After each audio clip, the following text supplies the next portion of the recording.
अस्सलाम वालेकुम। मेरा नाम है शबान रशीद और आप देख रहे हैं मेरा YouTube channel web dev passion. तो आज का हमारा लेक्चर नंबर 5 है जी। लेक्चर नंबर 5 में हम टेबल्स बनाएंगे और हम लिस्ट के अबाउट स्टडी करेंगे। लेक्चर नंबर 5 हमारा बहुत ज़्यादा इंपॉर्टेंट है for short question, MCQs and long question. ठीक है, तो आपके पास पेपर में ये टेबल लॉन्ग क्वेश्चन भी आ सकता है। लॉन्ग क्वेश्चन कैसे आ सकता है कि आपके सामने ये टेबल दिया जाएगा और आपको कहेंगे जी कि इसके आप टैग्स लिखें, कोड लिखें जस्ट। ठीक है, तो पेपर में आप लोगों ने जस्ट इसका कोड लिखना है। तो कोड कैसे लिखना है वो मैं अभी आपको बता देता हूँ। सबसे पहले ठीक है, ये पहले मैं आप लोगों को टेबल बना के दिखा देता हूँ, फिर उसके बाद हम हैंड आउट स्टडी करेंगे। ठीक है, तो ताकि आप लोगों को मज़ीद क्लियर हो जाएगा ना। VS कोड में हम आ चुके हैं। तो सबसे पहले याद रखिए, आपने टेबल बनाने के लिए एक टेबल का टैग लगाना है। ठीक है, टेबल का टैग लगाना है। टेबल का टैग लगा के हमारा एक टेबल बन जाएगा। टेबल के बाद हमने एक रो लगानी होती है। रो कौन सी लगानी होती है ये आप लोगों को पता ही है। ये देखें, ये हमारे पास एक यहाँ से लेकर यहाँ तक हमारी एक रो जा रही है। तो यहाँ पे मैं आता हूँ VS कोड में। तो रो को हम कैसे लगाते हैं, TR को हम रो लगा लेते हैं। उसके अंदर हमारे पास हेडिंग्स आ जाती हैं। हेडिंग्स कौन सी आ जाती हैं, टेबल बनाने के लिए हमने टेबल का टैग लगा लिया, उसके बाद हमने एक रो लगा ली। रो लगाने के बाद हमने हेडिंग भी तो इंसर्ट करनी है ना, ताकि पता लगे हमें। तो उसके लिए हम एक टैग यूज़ करते हैं जिसका नाम है TH। तो ये हमारे टेबल हेडिंग्स होती हैं। ठीक है, टेबल बनाने के लिए टेबल का टैग, फिर हमने रो लगा दी, उसके अंदर हमने हेडिंग्स लिख दी। हेडिंग्स हमने कौन कौन सी देनी है, यहाँ पे हम टेबल बना लेते हैं। कौन कौन सी हैं जी, यहाँ पे हमारे पास कौन कौन सी हैं, यहाँ पे हमारे पास नंबर दे देते हैं, नाम दे देते हैं और पॉइंट्स। 3 हम हेडिंग्स बना लेते हैं। तो मैं कहता हूँ जी इधर नंबर, ये हमारे पास आ गए नंबर। इसको मैंने कंट्रोल ऐसे सेव किया, एक हेडिंग बन गई। ये दूसरी हेडिंग, ये तीसरी हेडिंग। नंबर, यहाँ पे आ गया हमारा नेम। उसके बाद हमारे पास आ गया जी पॉइंट्स। तो यहाँ पे हम लिख देते हैं जी पॉइंट्स। इसको किया सेव जाके मैं अपने ब्राउज़र पर गया, रिफ्रेश किया, तो ये देख सकते हैं हमारे पास ये हेडिंग्स बन के आ चुकी है। अब हमने टेबल तो लगाया, तो आप सोचेंगे कि ये टेबल तो बना नहीं, टेबल अभी बना नहीं है। जब हम इसको बॉर्डर लगाएंगे ना, यहाँ पे हम एक एट्रीब्यूट यूज़ करेंगे बॉर्डर 1 पिक्सल। ठीक है, उसके बाद हम इसको विड्थ भी देंगे। तो विड्थ हम देने के लिए हम एक स्टाइल का एट्रीब्यूट स्टाइल लगाते हैं, मतलब कि इंटरनल स्टाइलिंग। तो मैं कहता हूँ जो मेरा टेबल है उसको विड्थ कर दो 90% कर दो। ठीक है, इसको सेव किया, सेव करके मैं रिफ्रेश करता हूँ, तो ये देख सकते हैं हमारे पास ये विड्थ 90% इसकी आ चुकी है और ये इसका बॉर्डर लग चुका है। ठीक है, अब ये हमें टेबल की शक्ल इख्तियार दे गया। तो इसको हम टेबल को अब हमने करना है सेंटर अलाइन में। ठीक है, तो उसके लिए हम एक प्रॉपर्टी यूज़ करते हैं margin left auto and margin right auto, ताकि जो हमारा जो टेबल है वो हमारा सेंटर हो जाए। ठीक है, तो इसको मैंने सेव किया, सेव जाके मैंने रिफ्रेश किया, तो ये देख सकते हैं हमारे पास सेंटर में आ चुका है। ठीक है, तो अब हमने ये टेबल बनाना है नंबर। तो अब हमने इसके अंदर डाटा इंसर्ट करना है। ठीक है, उसके बाद ये हमारी रो ख़त्म हो चुकी है। एक रो के बाद अब हमने दूसरी रो बनानी है। दूसरी रो में अब हमने TD का टैग लगाना है। TD का मतलब होता है टेबल डाटा। ठीक है, मतलब इसके अंदर हमने ये हेडिंग है ना, इसके अंदर इसके नीचे हमने जो इसका डाटा पुट करना है वो हम TD के अंदर देते हैं। नंबर हमारे पास 1, इसको मैंने सेव किया। उसके बाद दूसरा हमारे पास नेम कौन सा आता है, नेम मैं दे देता हूँ जी अपना शबान। उसके बाद हमारे पास पॉइंट्स हैं, इसको भी मैं कॉपी पेस्ट कर लेता हूँ। तो पॉइंट्स हमने 1 2 3 दे दिए। इसको मैंने सेव किया, सेव जाके मैंने रिफ्रेश किया, तो देख सकते हैं हमारे पास नंबर के नीचे नंबर आ चुका है, नेम के नीचे मेरा नाम आ चुका है और पॉइंट्स के नीचे मेरे पॉइंट्स आ चुके हैं। अब ये जो पॉइंट्स है ना, ये जो टेबल डाटा हमने इंसर्ट किया इसको हमने सेंटर अलाइन करना है। तो जस्ट यहाँ पे आप इसको प्रॉपर्टी दें टेक्स्ट अलाइन सेंटर की, तो जितना भी टेक्स्ट होगा, कंटेंट होगा, वो हमारा सेंटर अलाइन में आ जाएगा। ये इसको रिफ्रेश किया तो ये देख सकते हैं हमारे पास रिफ्रेश होके आ चुका है। अब मैं इस रो को 3 बार कॉपी कर लेता हूँ, 1 2 3। इसको मैंने सेव किया, सेव जाके मैंने रिफ्रेश किया, तो अभी देख लेते हैं हमारा टेबल ये बन के आ चुका है। ठीक है, तो टेबल हमारा बन चुका है। अब हमने क्या करना है, इसको सिंगल बॉर्डर में कन्वर्ट करना है। तो उसके लिए प्रॉपर्टी एक यूज़ होती है बॉर्डर कोलैप्स की। तो यहाँ पे मैं आता हूँ, यहाँ पे आके मैं कहता हूँ जी बॉर्डर कोलैप्स। ठीक है। तो कोलैप्स आपने कर देना, इसको सेव किया, सेव जाके अभी सिंगल बॉर्डर में कन्वर्ट हो जाएगा। ठीक है, ये बन गया हमारा टेबल। ठीक है, अब हम नीचे स्टडी कर लेते हैं। तो टेबल कैसे बनाना है, टेबल बनाने के लिए टेबल का टैग जो कि हमने लगा लिया, उसके बाद हमने एक रो लगा दी टीआर की मदद से। उसके बाद फिर हमने एक टीडी मतलब कि डाटा इंसर्ट करने के लिए टीडी का टैग लगा दिया। Row can also be divided into headings with the TH. ठीक है, तो टीएच भी हमने लगा दी, हेडिंग्स भी लगा ली। ये सारी मैंने प्रॉपर्टी आपको प्रैक्टिकली भी इम्प्लीमेंट करके दिखा दी। जस्ट आपने रीड आउट करना है और आपको याद होते जाना है। ठीक है, ये जो कोड है वही है जो मैंने आप लोगों को अभी प्रैक्टिकली करके दिखाया। आप जो मेरे वाला कोड है वही आप लिख लें, आपको फुल मार्क्स मिल जाएंगे। ठीक है, उसके बाद आप इसको बॉर्डर और भी दे सकते हैं, सॉलिड ब्लैक दे सकते हैं, रेड दे सकते हैं, उसको कोई भी कलर आप इसका दे सकते हैं। ठीक है, उसके बाद आप tables HTML table headings all major browser display table headings as bold and centre.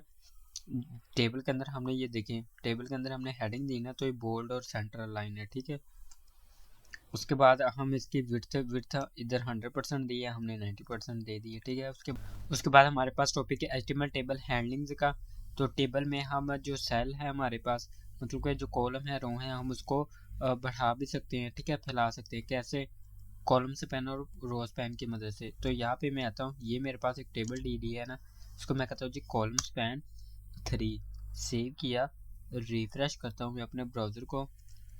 यहाँ पे ये देखें, ये मेरे पास एक ये इसको हमने लगाया था ना कॉलम स्पैन, तो ये इसने कितने कॉलम की जगह ले ली? 1 2 3, क्योंकि हमने 3 लगाया ना, तो इसने इस 3 कॉलम की जगह ले ली। जो इनकी जगह थी वो इसने आगे धकेल दी। ठीक है, तो इस तरह से भी बात का बहुत ही कम रेयर ही हम यूज़ करते हैं इसको।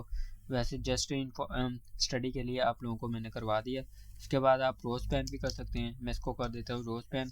पहले उसने कॉलम की जगह ली थी, अब उसने रोज की जगह ले लेनी है। ठीक है, अब इसने रोज की जगह लेनी है। इसको मैं रिफ्रेश करता हूँ, देखिए इसने कितने रोज की जगह ली? 1 2 3, 3 रोज की इसने जगह ले ली, तो इसकी जगह वो आगे चलेगी। ठीक है, तो इस तरह से ये वर्क करती है। तो इस तरह से आपने इसका देख लेना है।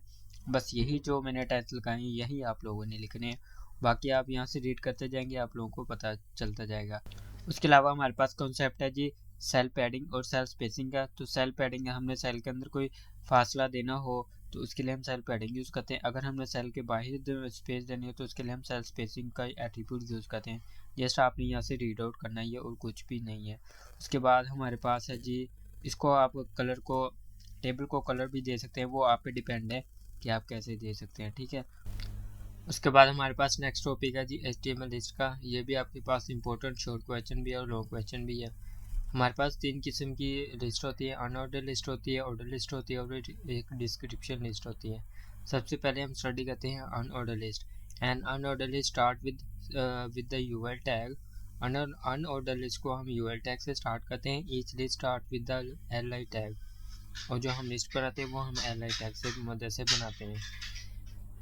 ये हमारे पास एक कोड है यूएल एलआई, ये हम इधर इम्प्लीमेंट करके देख लेते हैं। इसको मैं कंट्रोल ए से एक न्यू फाइल बना लेता हूँ। यहाँ पे हमारे पास एक है यूएल, उसके अंदर हमने लिस्ट आइटम बनाई। यहाँ पे मैं फ्रूट्स के नाम दे देता हूँ, मैंगो, यहाँ पे मैं लिख देता हूँ जी ऑरेंज, और यहाँ पे मैं लिख देता हूँ जी एप्पल। ठीक है, इसको मैंने सेव किया। सेव जाके मैं अपने ब्राउज़र पर रिफ्रेश करता हूँ तो ये देख सकते हैं हमारे पास ये लिस्ट बन के आ चुकी है। ठीक है, ये तो हो गई हमारी अनऑर्डर लिस्ट। अनऑर्डर लिस्ट के बारे में नीचे उन्होंने एट्रीब्यूट है उसके बारे में बताया हुआ है कि आप इसको टाइप डिस्क। तो आपके पास ये एमसीक्यूज भी आ सकता है कि हमारे पास जो बाय डिफ़ॉल्ट अनऑर्डर लिस्ट होती है वो किस फॉर्मेट में होती है? वो बुलेट फॉर्म में होती है, डिस्क फॉर्मेट में होती है। ठीक है, तो लिस्ट स्टाइल आप स्टाइल की मदद से इसको चेंज भी कर सकते हैं। कैसे चेंज कर सकते हैं? आप स्टाइल की मदद से भी चेंज कर सकते हैं, या आप इसकी टाइप एट्रीब्यूट दें एक, आप उसकी मदद से भी अब इसको चेंज कर सकते हैं। यहाँ पे मैं यूएल आया, यहाँ पे मैं टाइप का एक एट्रीब्यूट देता हूँ। ठीक है, तो यहाँ पे मैं इसको देता हूँ डिस्क, हमारे पास बाय डिफ़ॉल्ट होता है। यहाँ पे मैं इसको कर देता हूँ जी स्क्वायर। इसको मैंने सेव किया। सेव जाके मैं अपने ब्राउज़र पर रिफ्रेश करता हूँ तो ये आप देख सकते हैं हमारे पास सिक्योर टाइप में लिस्ट बन के आ चुकी है। एक हमारे पास टाइप सर्कल है, वो भी मैं आप लोगों को करके दिखा देता हूँ। तो मैं यहाँ पे टाइप लिख दिया जी सर्कल, ठीक है। सेव किया, रिफ्रेश किया तो ये देख सकते हैं हमारे पास ये सर्कल टाइप में आ चुकी है, ठीक है। उसके बाद हमारे पास ये तो होगी हमारे पास अनऑर्डर लिस्ट। उसके बाद हमारे पास ऑर्डर लिस्ट आ गई। ऑर्डर ये सारी वही है जो मैंने आप लोगों को अभी करके दिखाई, जस्ट आपने लोगों ने रीड आउट करते जाना है। उसके बाद हमारे पास है जी ऑर्डर लिस्ट। ऑर्डर लिस्ट को बनाने के लिए हम OL से स्टार्ट करते हैं और उसके अंदर आपको पता ही कि लिस्ट आइटम के लिए हम LI का टैग यूज़ करते हैं। यहाँ पे आना है आपने, यहाँ पे मैं एक H4 लगा लेता हूँ और यहाँ पे एक H1 दे देता हूँ जी। मैं कहता हूँ जी ऑर्डर लिस्ट। अच्छा जी, अच्छा। तो ऑर्डर लिस्ट के लिए हम OL का टैग यूज़ करेंगे, उसके अंदर हम लिस्ट बनाने के लिए LI का टैग यूज़ करेंगे। यहाँ पे हम सेम वही हम देंगे फ्रूट के नाम। उसके बाद मैंगो, यहाँ पे मैं कहता हूँ जी ऑरेंज, और ये हमारे पास नीचे आ जाएगा जी एप्पल। तो एप्पल इसको मैंने सेव किया, सेव जाके मैं रिफ़्रेश करता हूँ तो ये आप देख सकते हैं मेरे पास ऑर्डर लिस्ट में हमारे पास एक ऑर्डर फॉर्म में लिस्ट बन के आ चुकी है, ठीक है।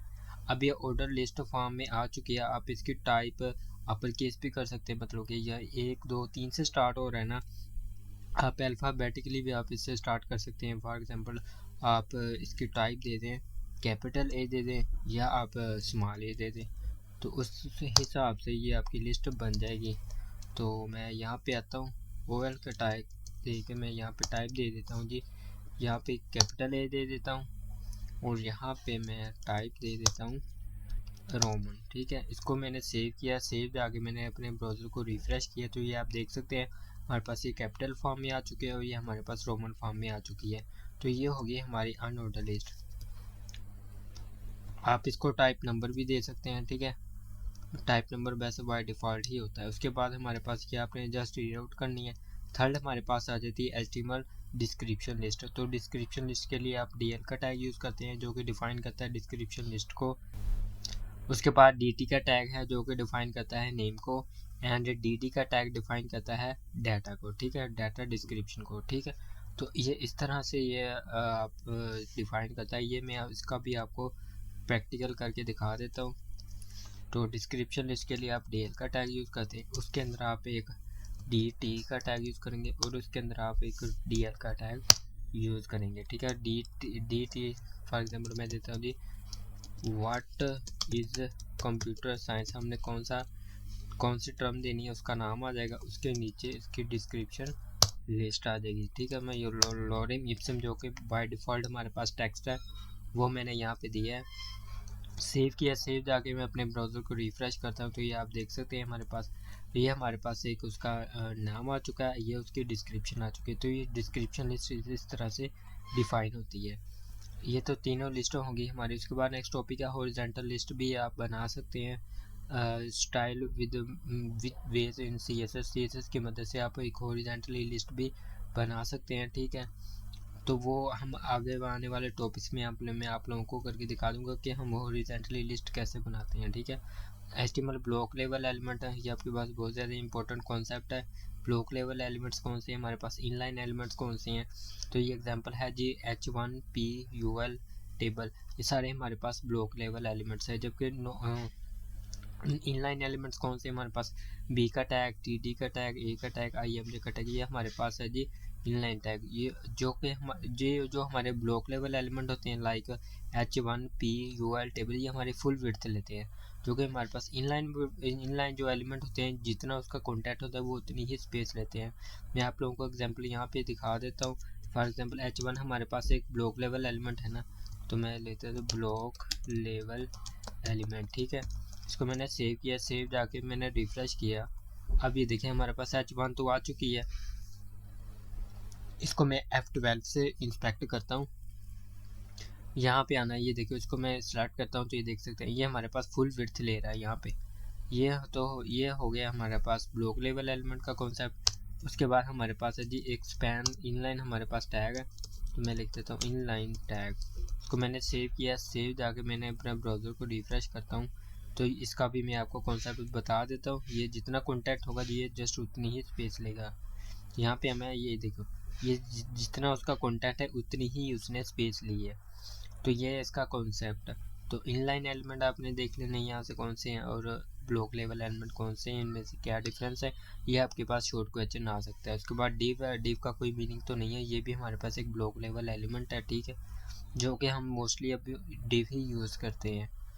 उसके बाद हमारे पास है जी स्पैन, स्पैन का मैंने आपको अभी कंसेप्ट दे दिया, ये भी हमारे पास इनलाइन एलिमेंट है, ठीक है। इसको हम मतलब कि इनलाइन एलिमेंट है, इसको हम अपनी वेबसाइट में तब यूज़ करते हैं जब हमने कोई स्पेशल हमने स्टाइलिंग अप्लाई करनी हो, तो उसके लिए हम स्पैन का टैग भी यूज़ कर सकते हैं, ठीक है। इसके अलावा वो आपसे डिव और स्पैन में फ़र्क पूछ सकता है, जस्ट आपने यहाँ से स्टडी कर लेना और कुछ भी नहीं है। उसके बाद HTML लेआउट है, तो ये हमारा लेक्चर नंबर 6 स्टार्ट होगा यहाँ से, तो यहाँ तक था हमारा लेक्चर नंबर 5। तो मैं उम्मीद करता हूँ कि आप लोगों को अच्छे से क्लियर हो गया होगा। तो चैनल को लाजमी सब्सक्राइब करना है, अपने उन दोस्तों के साथ लाजमी शेयर करना है जिनका ये सब्जेक्ट है। मिलते हैं हम अपनी अगली नेक्स्ट वीडियो में, तब तक के लिए अपना ख्याल रखें। अल्लाह हाफिज़।